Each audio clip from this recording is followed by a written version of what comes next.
Ya. Bueno, espero que les haya gustado la música de ascensor con la que lo recibimos.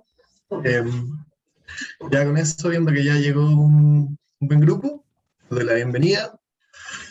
Buenas tardes a todos y a todas. En nombre de Movimiento Cero, les damos la bienvenida a la segunda sesión de Revolución a lo Sostenible, actividad que se enmarca en los fondos concursales de relaciones estudiantiles de la OSM. Este proyecto tiene como objetivo acercar las problemáticas de índole medioambiental de la industria a la academia y a sus integrantes, incentivando a las próximas generaciones a proponer soluciones en torno a ello. En el día de hoy tenemos la oportunidad de presentarles a la expositora Valentina Solesi, especialista ambiental de la minera Spence BHP, ingeniera civil industrial con diploma en Ingeniería Ambiental de la Pontificia Universidad Católica de Chile, que hoy nos expondrá sobre los desafíos de la industria minera que hoy existen en sus procesos y las soluciones que se necesitan para avanzar hacia la minería sostenible que el mundo necesita. Bueno, como hicimos en la primera sesión, les vamos a pedir que mantengan su micrófono apagado, pueden tener la cámara prendida si así lo desean, y les vamos a compartir un enlace para que envíen sus preguntas, y al finalizar la sesión vamos a seleccionar la mayor cantidad que podamos, y Valentina la responderá por ahí. Esta sesión va a ser grabada, así que la van a poder encontrar en nuestra página. Y pueden conversar por el chat sin problema, mientras eso no moleste, o sea, no sea excesivo y se mantengan buenas normas de respeto, como para hacerse preguntas entre ustedes, cosas así, para mantener la actividad. Así que, dado eso, los dejo con Valentina. Muchas gracias por estar aquí hoy día. Gracias, Federico. Voy a aprovechar aquí de sacarme la mascarilla para que puedan escuchar y ver mejor. Aclaro que estoy sola en una oficina con antígeno negativo y cumpliendo todas las normas sanitarias. Vamos a desenredar acá el audífono. Ahora sí. Muchas gracias ahí por la introducción antes de presentar. Y mientras comparto acá la pantalla, quiero aprovechar también ahí de presentarme. Mi nombre es Valentina Solesi.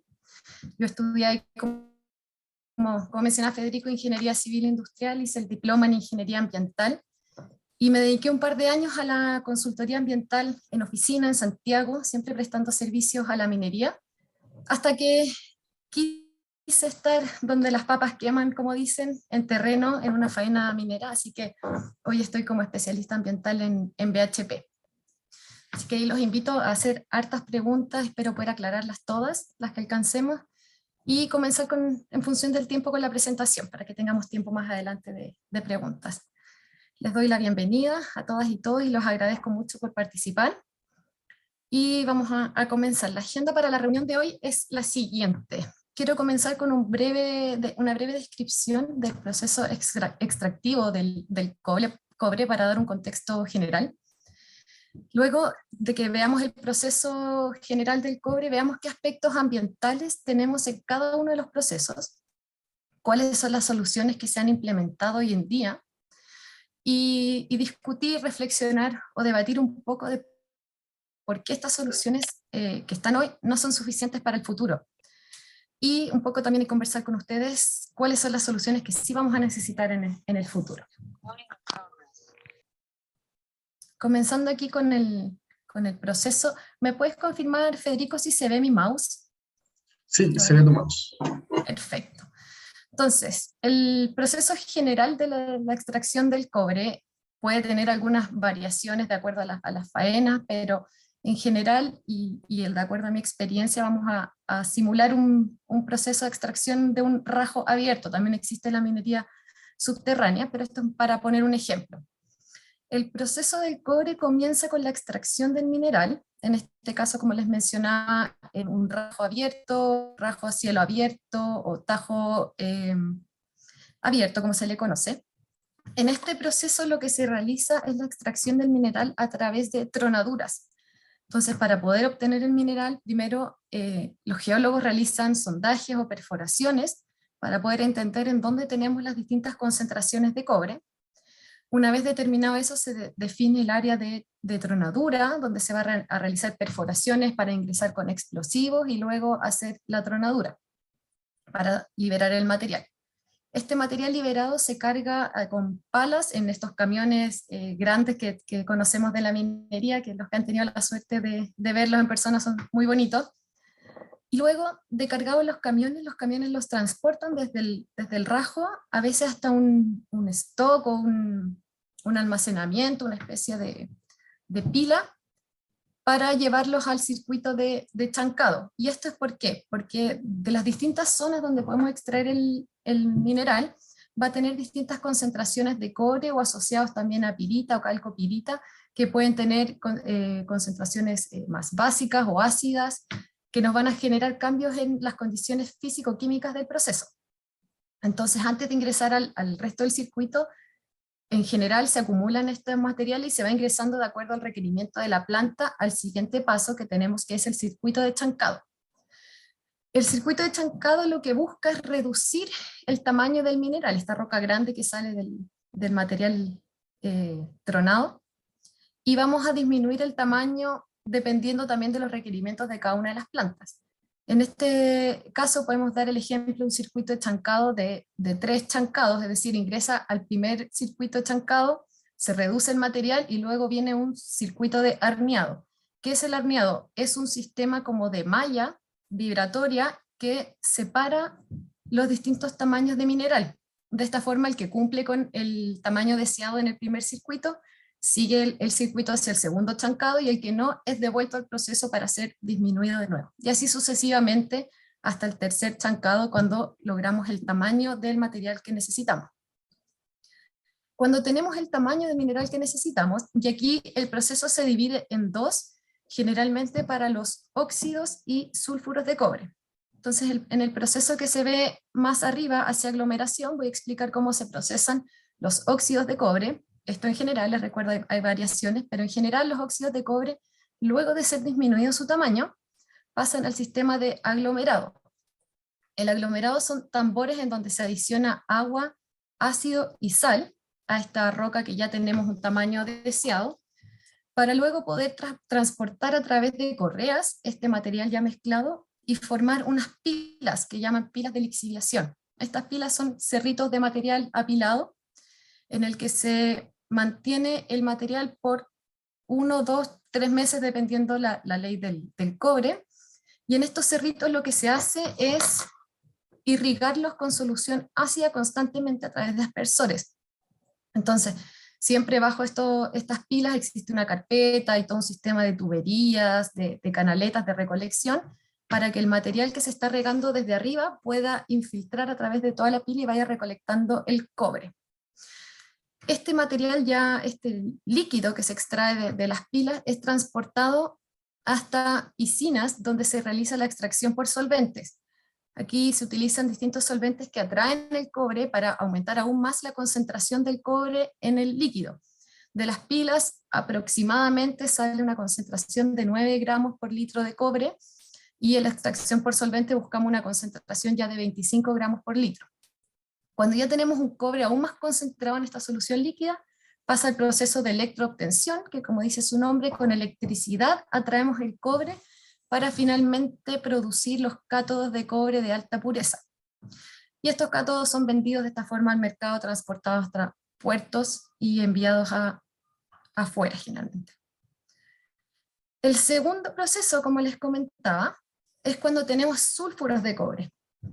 Acá el proceso al inicio es el mismo, se obtiene del rajo, pasa por una disminución del tamaño del mineral, pero acá necesitamos reducir aún más el tamaño del mineral en el proceso de molienda. La molienda se realiza a través de unos molinos que van girando y que tienen adentro unas esferas de acero que van disminuyendo aún más el tamaño del mineral. Con este mineral aún más fino ingresamos a un circuito de flotación que tiene reacciones físico-químicas que separan las otras materias o elementos que no necesitamos. Entonces, como tenemos la separación de lo que es el concentrado de cobre del proceso de flotación y lo que no nos sirve, el concentrado que sí nos sirve para poder exportar pasa luego por un proceso de espesamiento y filtración. Entonces le retiramos aún más el agua y los elementos líquidos para poder dejarle una humedad de 9%, y luego es filtrado para obtener el concentrado de cobre que también es embarcado para el mercado. ¿Qué es lo que hacemos con el material separado que no nos sirve? Este material generalmente se le remueve aún más el agua para poder reutilizarla también en proceso, y se almacena en los depósitos de relave, que es lo que no se vende. Me faltó mencionar que en el caso de las pilas, luego de los 2-3 meses en que se está recolectando la solución, una vez que ya la pila no contiene más cobre, este material es removido también y llevado a un depósito o botadero de ripios. Eso es un poco el proceso general del cobre. Si hay alguna pregunta ahí la pueden ir dejando en el link que les compartió Federico y la revisamos al final. La idea de que revisemos este proceso a modo global, a modo general, es que podamos ir viendo cuáles son los aspectos ambientales que impactamos o que nos relacionamos en cada uno de estos procesos. Entonces, en la siguiente lámina vamos a entrar ya más en detalle de los aspectos ambientales de cada proceso. Como les comentaba, del rajo se extrae el mineral a través de una tronadura, de una perforación. Entonces, generalmente en este proceso uno de los principales desafíos ambientales que tenemos es la emisión de material particulado. Al tronar se genera una gran nube de polvo, pero no solo con la tronadura. Recuerden que luego este material debe ser cargado en unas palas gigantes sobre unos camiones también de unas tolvas de alto tonelaje, y el simple movimiento de este material con el contenido de fino genera también emisión de material particulado. Luego, cargado este camión, debe recorrer grandes distancias, como se puede ver en la fotografía, y caminos bastante largos, en los que también en la circulación genera emisión de material particulado. Lo otro que es importante considerar en el proceso de extracción es el alto consumo de energías, en este caso de combustible diésel para los camiones y para todos los equipos que operan dentro de la mina, que tenemos. Como saben, el consumo de combustible genera gases de efecto invernadero. Y finalmente, en algunos casos, no en todos, ocurre que la profundidad del rajo, al aumentar considerablemente, puede llegar a el nivel de la napa subterránea y, como se ve en la fotografía, generar lo que se conoce como pit lake, y generar un lago al interior que puede, en contacto con el oxígeno y con la roca que está ahí presente, acidificar el agua. Entonces ahí tenemos una interacción con la napa subterránea que hay que controlar. En el siguiente proceso, que es el chancado, tenemos la emisión de material particulado. Estos son los principales aspectos ambientales de cada proceso. Hay algunos que aplican a todos, pero aquí quiero representar el más crítico en cada uno de los procesos. Y como les mencionaba, el chancado es una reducción del tamaño del mineral. La roca se va moliendo en cierta forma, se va armeando en unas bandejas vibratorias. Entonces también esto nos va a hacer liberar material particulado a la atmósfera. Más adelante vamos a ver lo que existe hoy para controlar esto. En el caso del proceso de aglomerado que les comentaba, donde se adiciona el ácido, agua, en algunos casos sal, para controlar el pH, tenemos el consumo de agua en el proceso. Recordar, el agua es un recurso escaso que se debe cuidar, entonces aquí es súper crítico el consumo que se use en aglomerado y de dónde proviene esta agua. Luego tenemos el proceso ya de lixiviación de las pilas. Y esto también, como les comentaba, aquí tenemos dos interacciones con el agua. Uno es el agua que utilizamos como tal en el proceso, y la otra es el agua, dependiendo de la faena, tanto superficial o subterránea, que puede estar en cercano a la operación de estas pilas, que también, dado la solución ácida que se irrigan, podría afectar los cursos de agua superficiales o subterráneos. Continuando con el proceso, luego de las pilas, recuerden, obtenemos esta solución líquida, la llevamos a piscinas para extraer aún más cobre, que sea traído por distintos solventes que se utilizan. Y aquí también tenemos el uso de agua en el proceso, el agua también que se va separando del proceso, que se recircula, pero también tenemos el posible impacto o aspecto ambiental, que es el manejo de esta agua en el proceso, teniendo cuidado nuevamente con nuestros cursos de agua superficiales o subterráneos. El siguiente proceso, que es la electroobtención, tiene un altísimo consumo de energía. En este caso es un consumo de energía tanto de combustible como de energía eléctrica. Entonces aquí el combustible se utiliza para los calentadores para poder atraer el cobre y generar estos cátodos, y también tenemos mucha energía eléctrica. Aquí recordar, bueno, el combustible es el que puede generar gases de efecto invernadero, pero el consumo de energía, dependiendo de dónde provenga la energía de la matriz energética, puede estar asociada también a generación indirecta de gases invernadero. Y aquí se habla de indirecta porque la energía no la estamos produciendo directamente en la faena minera, pero la podemos estar comprando quizás a una termoeléctrica o a una energía que no sea tan limpia. Y por último tenemos ya la producción del cátodo de cobre. Una vez que la faena minera produce el cátodo y lo va a vender, su huella de carbono no termina ahí. Este cátodo es transportado en camiones, en trenes, en barcos. Tenemos el alto consumo de energía, en este caso combustible, que nos van a generar también emisiones de gases de efecto invernadero. Siguiendo con el proceso de los sulfuros de cobre, como comentábamos anteriormente, el proceso al inicio es el mismo, tenemos el chancado desde el rajo, perdón, tenemos la extracción desde el rajo, luego tenemos el chancado del mineral, y aquí es donde cambia, aquí tenemos el proceso de molienda, que les mencionaba que son estos molinos que van a generar la disminución aún más del tamaño del mineral. Estos molinos, por supuesto, necesitan energía para funcionar, y tenemos de nuevo el aspecto de dónde estamos obteniendo esta energía.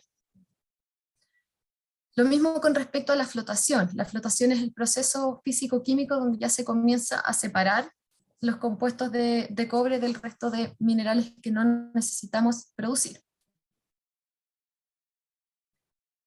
Luego, en el espesado y filtrado también tenemos equipos que consumen altos niveles de energía, por lo que es muy importante obtener una matriz energética limpia para disminuir esta emisión indirecta de gases de efecto invernadero. Y por otro lado, como les comentaba, todo el desecho o lo que no sale del proceso hacia la venta se convierte en relaves mineros. Estos relaves mineros son almacenados en los depósitos, se construyen muros y se genera una especie de piscina gigante en donde se van a ir almacenando durante toda la operación de la faena minera. Esto puede tener una duración o una vida útil de 50 años y hasta mucho más, entonces son bastante extensos en superficie. Y aquí tenemos el aspecto de agua, porque el depósito puede interactuar, además de generar lagunas de agua que vienen del proceso, que se recuperan y se reintegran a la planta. Bajo el depósito pueden existir, o en cercanías, aguas subterráneas o aguas superficiales, que hay que tener ahí también cuidado de que no interactúen. Generalmente se utilizan carpetas de polietileno de alta densidad para impermeabilizar el suelo. Y una vez terminado el proceso, producimos el concentrado de cobre, que al igual que los cátodos deben ser transportados utilizando energía, combustible de los barcos, de los camiones, del tren que necesiten transportarlo, y podemos ahí generar emisiones de GHG indirectas. Y ahora, estos aspectos no los quise incorporar en cada proceso porque a mi juicio son transversales a todos los procesos de las faenas mineras, que tiene que ver con el primero, la generación de residuos. Y aquí comentarles que dentro de la faena minera nosotros vivimos en una ciudad, igual como vivimos en las ciudades normales, tenemos almuerzos, desayunos, dormimos acá, entonces generamos los residuos domésticos habituales que se generan en las ciudades. Estos residuos se generan en todos los procesos, en todas las áreas, además de los residuos también industriales. Compramos materiales que vienen envueltos en cajas, en plástico, en pallet, y todos estos residuos se van acumulando dentro de las faenas y debe existir un tratamiento para ellos. El segundo aspecto, que es transversal, tiene que ver con la biodiversidad. Aquí recordar también que todos estos lugares donde se emplazan las faenas mineras probablemente estaban previamente ocupados por flora y fauna autóctona de la zona, y a pesar de que esta biodiversidad pueda ser mantenida en el perímetro de la zona industrial, muchas veces hay ingreso de fauna o ingreso de animales a faena, y esto debe ser también manejado de forma correcta. No me importa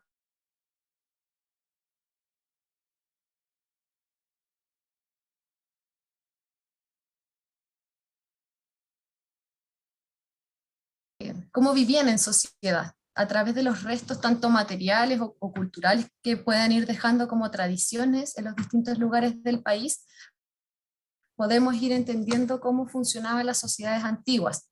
Entonces, esto es algo que debe ser protegido. Hoy en día está protegido por el Estado con normas súper estrictas.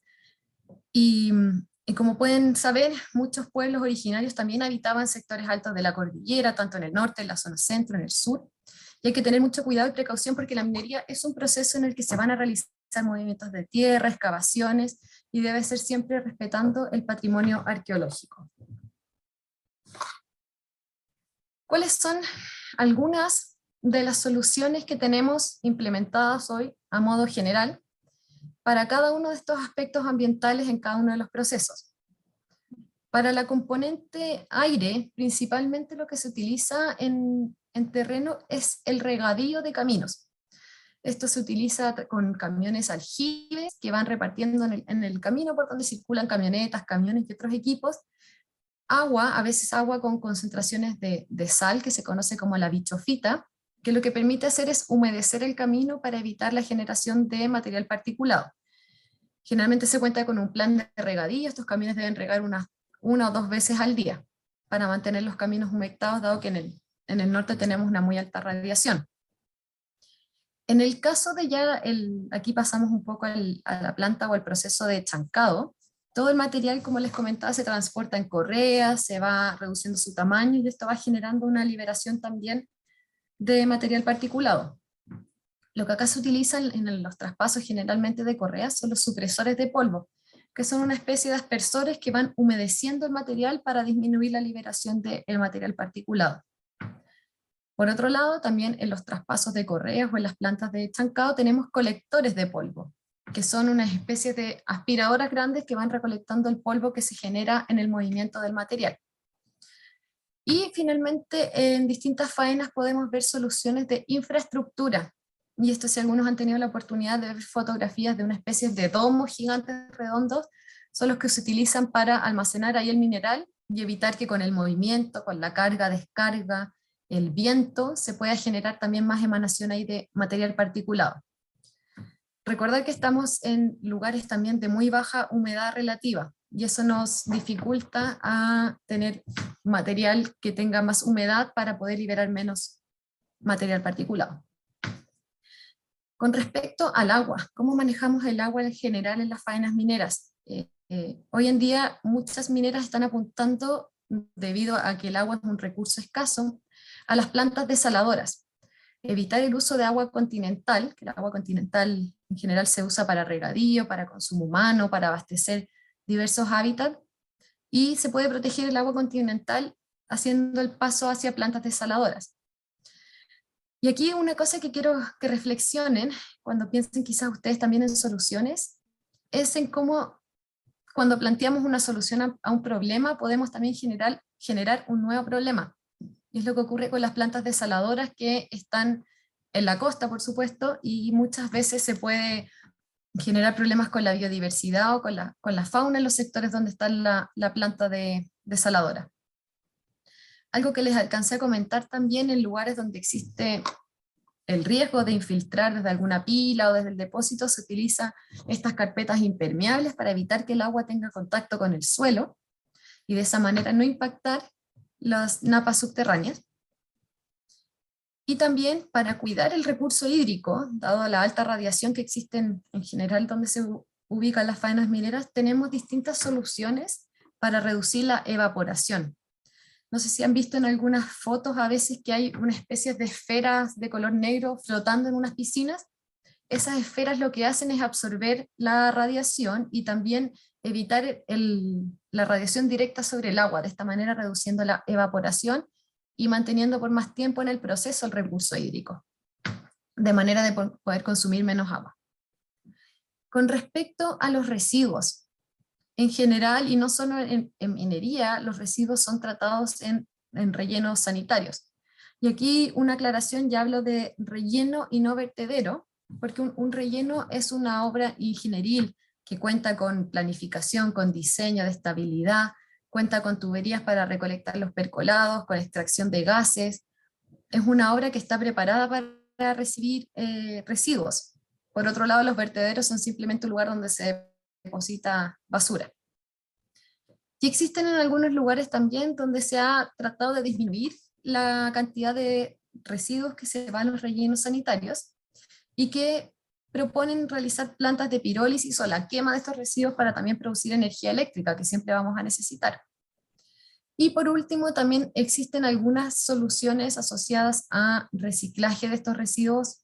Como generamos mucho residuo doméstico, al igual que las ciudades, se podrían reciclar.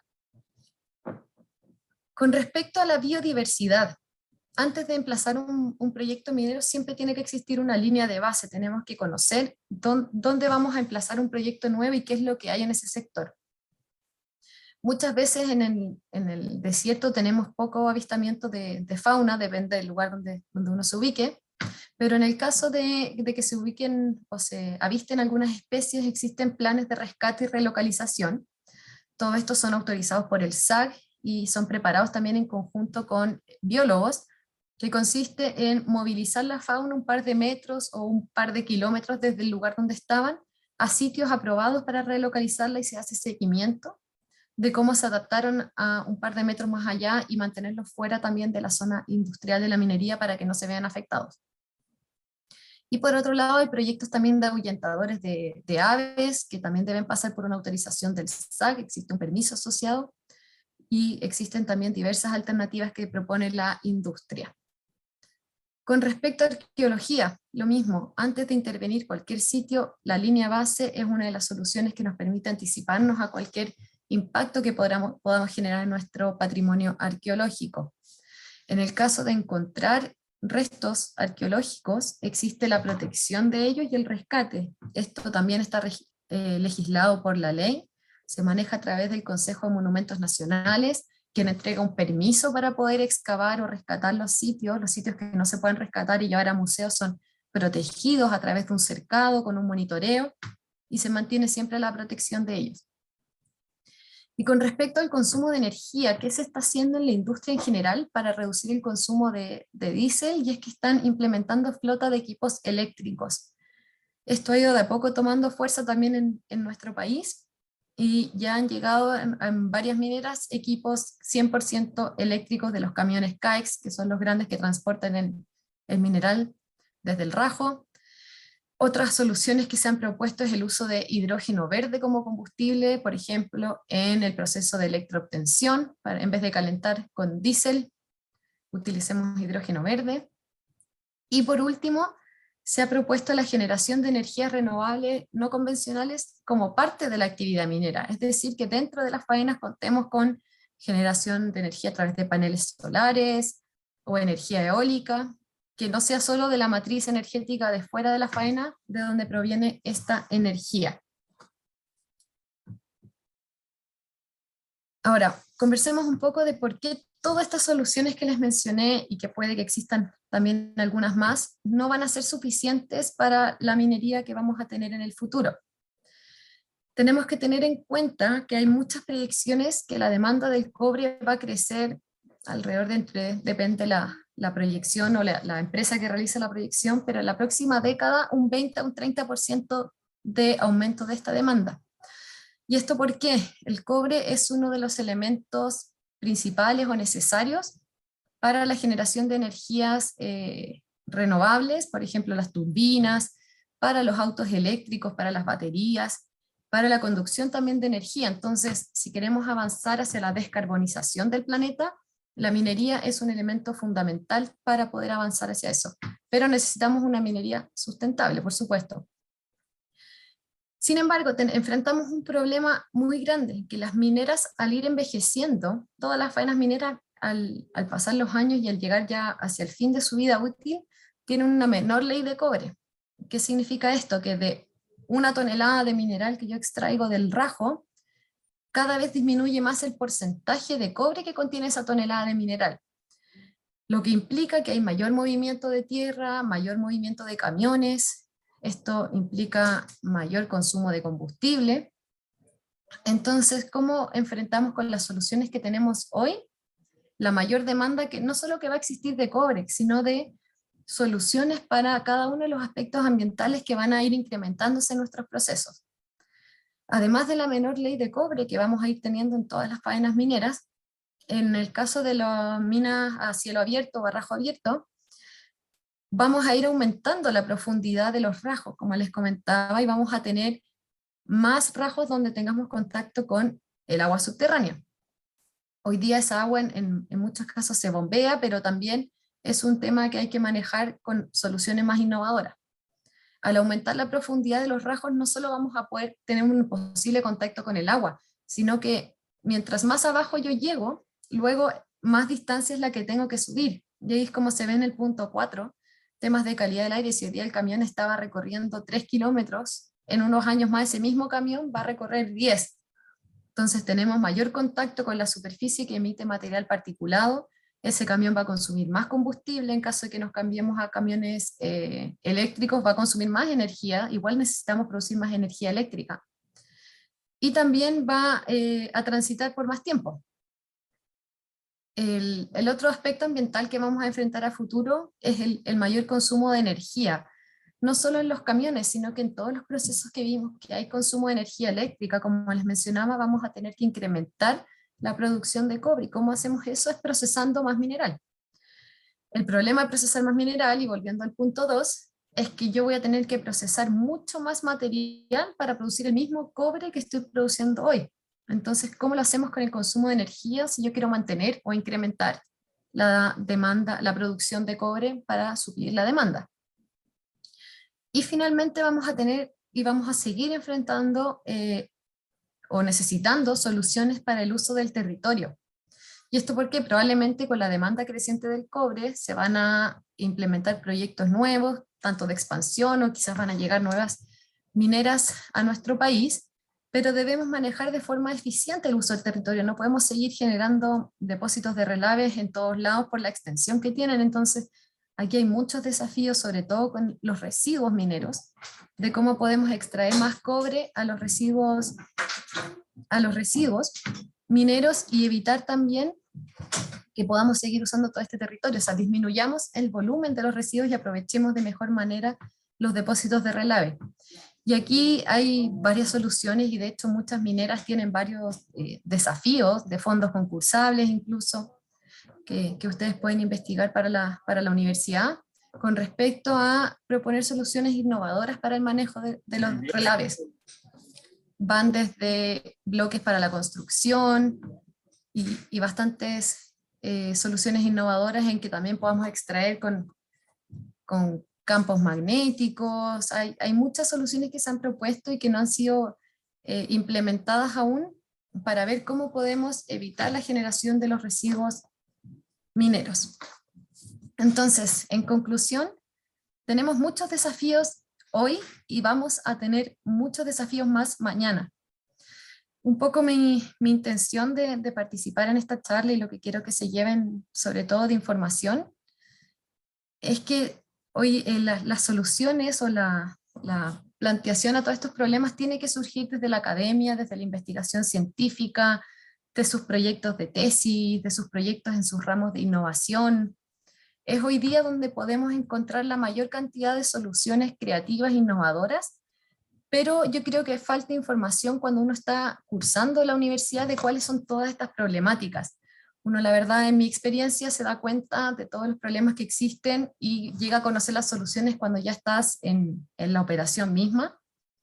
Y de haber conocido quizás mayormente estos problemas, se podrían haber generado mejores discusiones en estas instancias que da la universidad también de investigación. Así que eso es lo que espero un poco que se lleven de esta charla. Y lo que quiero comentarles también es cuáles son las soluciones que necesitamos para el futuro. ¿Qué es lo que tenemos que tener para asegurar la minería sustentable? Y que espero surja también a partir de ustedes. Y la respuesta, la verdad es que no la conozco.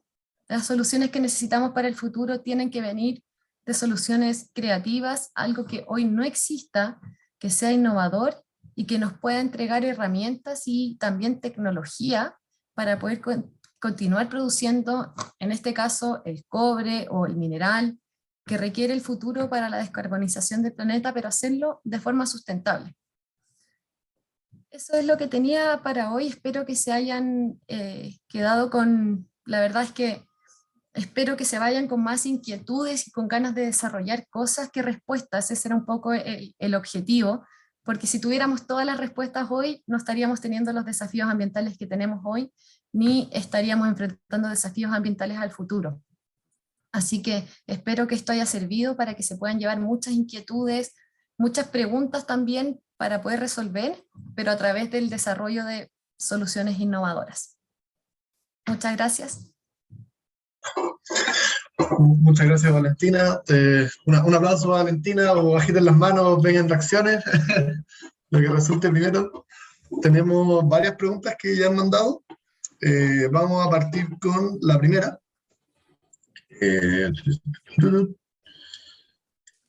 Ya. La pregunta dice, hola, me llamó la atención que no se mencionó a las comunidades autóctonas de la zona, ni fauna en los aspectos ambientales de los procesos, sobre todo en la destrucción del entorno natural. ¿Son considerados menos importantes para la minería? ¿Cómo desarrollan estrategias para no violentarlas? ¿Y en qué consisten las más vigentes? Muy buena pregunta. Por supuesto que las comunidades están consideradas. De hecho, existen a nivel de varias faenas mineras relacionamiento constante con la comunidad, y algunos de los proyectos que mencioné hoy son los que han sido implementados dentro de la minería. Pero la pregunta tiene toda la razón y existe y da, yo creo, para también otra charla de todos los proyectos que desarrolla la minería en las comunidades.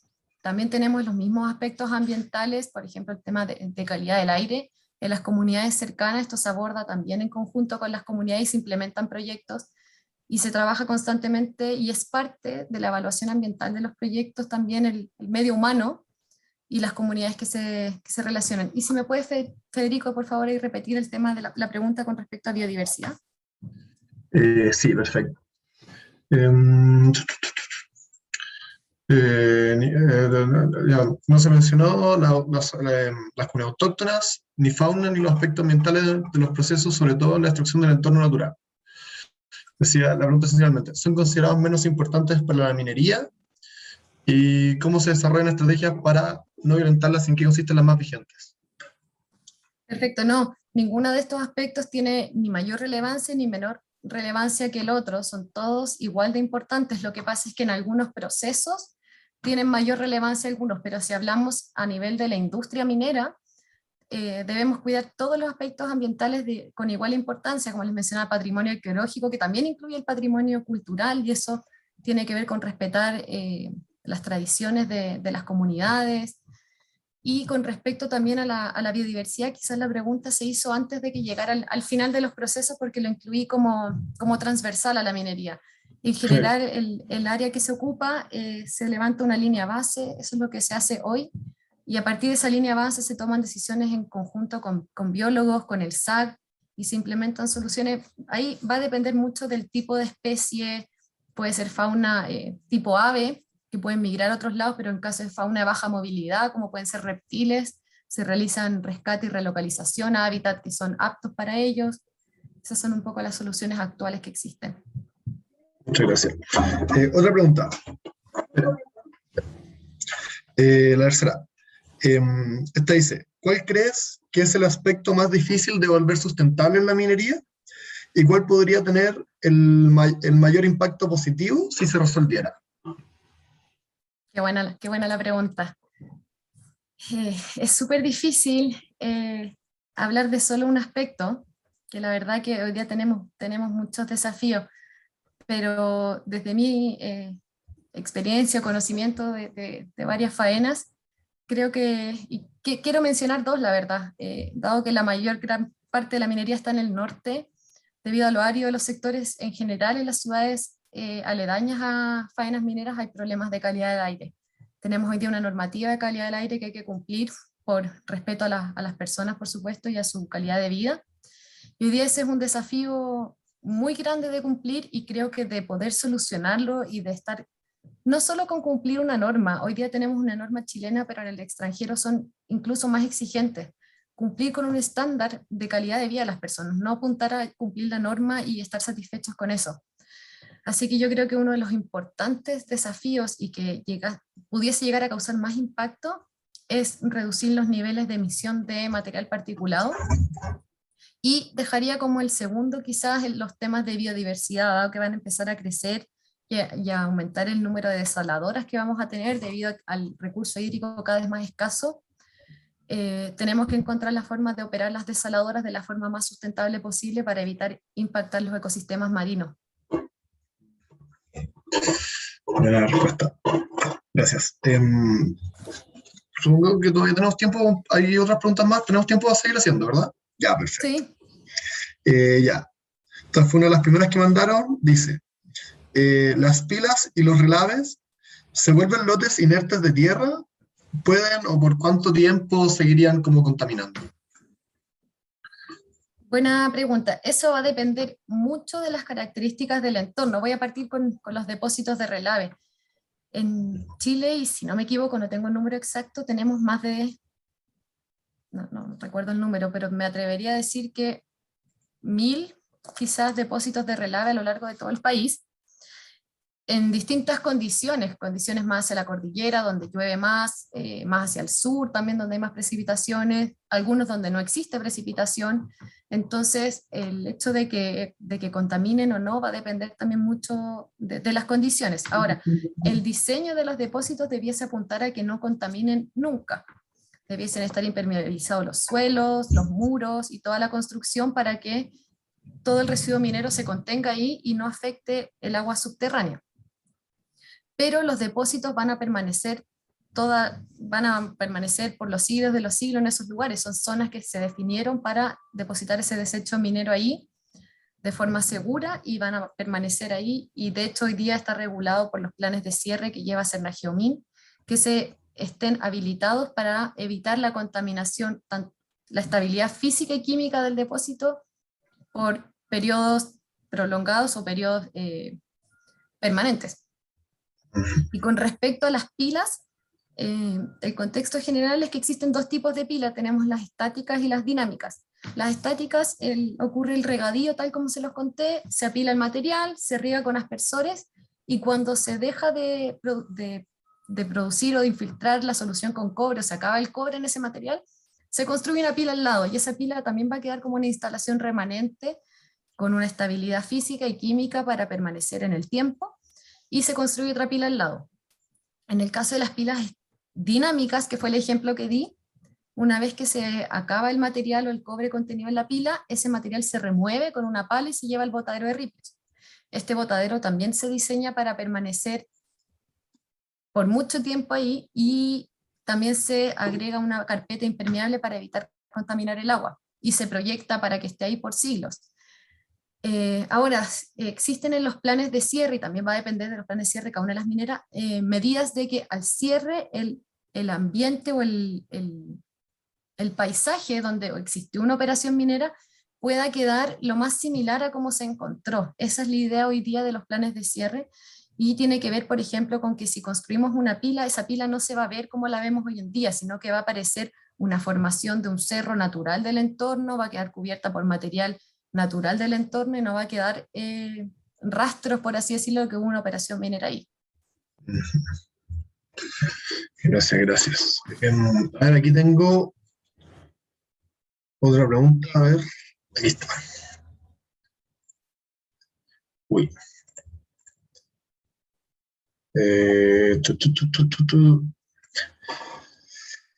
Ya, aquí está. ¿Se ha planteado el riego de caminos con salmuera de plantas desaladoras para evitar el uso de bischofita? Creo que es más técnica por ese lado. Sí, la verdad es que lo he escuchado, lo desconozco si se está utilizando en alguna faena minera, porque la salmuera que producen las plantas desaladoras es bastante. Yo hasta el momento desconozco si se está utilizando esa misma sal para el regadío de caminos. Podría ser ahí una propuesta de investigación como solución. Memoria ahí para todos los que están todavía en la universidad sin saber qué hacer, proyecto de tesis. Así es. Ya. Y aquí hay una muy chora que apareció. Viendo las problemáticas existentes en la actualidad, ¿cuáles son los canales existentes para las propuestas de ideas innovadoras que buscan dar soluciones a algunas de las problemáticas planteadas? Buena pregunta. Los canales existentes generalmente son públicos y se hacen concursos. Bueno, desde la mirada de la minería siempre se plantean desafíos, se envía la información a las universidades, a los académicos, para que puedan participar y generalmente tienen fondos asociados. Estos se publican en las páginas públicas de las distintas mineras, pueden ingresar a las páginas de las mineras que conozcan en Chile, quizás también ahí están los contactos, pero les recomiendo visitar esas páginas porque constantemente hay desafíos que se presentan para que uno pueda proponer soluciones. Si la solución avanza, se presenta el avance de la solución, se van asignando fondos y finalmente lo que apunta a estos concursos es a entregar el financiamiento para implementar la solución como ganadora. Generalmente están motivando a participar. Ya. Muchas gracias. Yo creo que vamos a hacer la última pregunta, que alguien la mandó por el chat. Encontré como, ya que quizá todos la leyeron para compartirla. Dice, muchas gracias por la presentación a Valentina y a Movimiento Cero. Gracias a ti también, sujeto misterioso. Me gustaría saber si en BHP están analizando el mar y la biodiversidad marina, dadas las inmensas cantidades de sal que están arrojando en Antofagasta, producto de su planta desaladora. Gracias por la pregunta. Sí, parte de la evaluación de todos los proyectos incluye todos los aspectos ambientales mencionados, forman parte de las evaluaciones ambientales que han sido ingresados al Servicio de Evaluación Ambiental. Así que toda esa información es pública. Cualquier información que ustedes requieran de cualquier faena minera, planta desaladora, los invito a revisar la página del SEA, que es el Servicio de Evaluación de Impacto Ambiental. Todos los expedientes están ahí. Yo de momento no conozco el expediente de la desaladora, porque yo estoy aquí en la faena, pero es parte del riesgo y el impacto que se evalúa y que se aprueba por parte del Servicio de Evaluación Ambiental. Y Federico, si me permites, quiero agregar algo que creo que se me quedó fuera en la presentación, que me gustaría también que lo reflexionaran porque es un tema que hoy día también es súper importante, que tiene que ver con el tema de la gestión de los residuos. Otra pregunta que nos llega constantemente, ¿por qué no reciclan todos los residuos que llegan? Hoy día hay una falta de capacidad a nivel regional de reciclaje. No es tan simple de mandar las botellas plásticas al lugar más cercano y reciclar, porque generalmente estos residuos se trasladan desde todas las regiones donde hay minería a Santiago. Está súper centralizado y creo que es un desafío súper importante y se me quedó fuera de la presentación el tema de cómo gestionamos residuos de forma regional o cómo implementamos tratamiento de residuos de forma regional, porque también impacta la huella de carbono y la generación de emisiones de gases de efecto invernadero estar transportando toneladas y toneladas de residuos, no solo de las mineras, sino que de las distintas regiones hacia Santiago. Sí. No, estoy súper de acuerdo, sobre todo ahora que se está implementando la ley REP, que en el fondo no puede estar centralizado el reciclaje en Santiago directamente. Sí, me parece. Gracias por tu anotación ahí. Ya, ahora que antes de la despedida, les voy a pedir a todos y todas que prendan sus cámaras para sacar una última foto de la actividad, de la sesión. Y no sé si, Valentina, mientras la gente hace eso, si podrías comentar o dejar algún dato donde la gente pueda informarse más, si quiere buscar información, o para seguir al tanto como la última, como sobre este tema, como, ¿qué recomendarías? Sí, primero pregunta, ¿dejó de compartir la presentación para que salgamos todos en la foto o con la Sí, presentación? por favor. Sí, la presentación, por favor. Bueno, y lo otro que comentabas, yo creo que para sacar la mayor información a nivel regional de todas las mineras, les recomiendo mucho la página del Servicio de Evaluación Ambiental, eso como para obtener información. En caso de que generen, por ejemplo, algún proyecto de tesis, ahí va a estar toda esa información pública. Hoy día Cernageomin, no solo el sistema de evaluación ambiental, Cernageomin está subiendo información de los planes de cierre de las faenas mineras de forma pública. Y con respecto a las mineras, la verdad es que los invito a visitar las páginas bhp.com, las páginas de todas las otras mineras, porque ahí siempre hay información, como les comentaba, de los concursos, de cómo poder acercarse, cómo poder participar. Ya, Y perfecto. nada, y les pido la motivación ahí de incluir en sus tesis, en sus proyectos, toda la información y que vista la charla de hoy, que ojalá salgamos como la generación que está proponiendo las soluciones para la minería sustentable que el mundo necesita. Gracias. Ya. Ahora vamos con la foto. Va a ver que son dos lados y no sabemos cómo está ordenado, así que primero la primera foto de una salita. Digan 1, 2, 3. Así me gusta. Vamos con la siguiente. Uy. Un momentito. ¿Alguien puede sacarlo? Steffi, ¿puedes sacar todas las fotos en la segunda cámara? Sí, yo lo saco. 3. 1, 2, 3. Ahí. Y bueno, con eso damos por finalizada la sesión. Hay una pregunta que se pasó por ahí, que alguien preguntó que era el hidrógeno verde. Eso lo trabajamos un poco en la primera sesión la semana pasada. Vamos a subir el video de esa grabación para que lo puedan ver. También tenemos algunas publicaciones al respecto. Y quedan todos y todas súper invitados a la próxima sesión, que es el jueves 21, que está en el marco de alimentación, de desafíos de esa área. Así que visiten también nuestra página de Instagram para estar informados de lo último que ocurra. Muchas gracias por haber participado. Y muchas gracias, Valentina, por habernos dado compartir tu tiempo hoy día. Muchas gracias por la invitación, que tengan todas y todos un buen día. Ahí está. Igualmente. Chao.